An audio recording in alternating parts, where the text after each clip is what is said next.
এখন ভাজবো আলুর চপ। আলুগুলো গোল গোল করে কেটে নিয়েছি। এখানে বেসনটা গলিয়ে নিচ্ছি। এর মধ্যে দিয়েছি একটুখানি চিনি, নুন, জিরে, হলুদ আর একটু সুজি আর বেসন। ব্যাটারটাকে গুলে নিচ্ছি।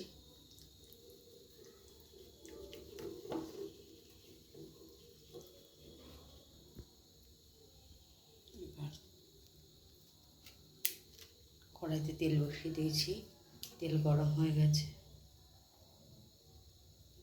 এবার ব্যাটারটাকে নিয়ে আলুটা ব্যাটারের মধ্যে চুবিয়ে কড়ার মধ্যে ছেড়ে দিচ্ছি।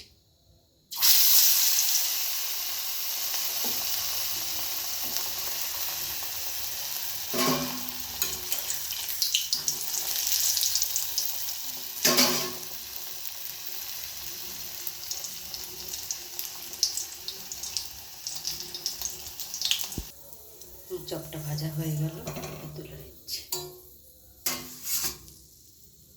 হয়ে গেল আলুর চপ। এভাবে প্রত্যেকটা চপই আমি ভেজে নেব।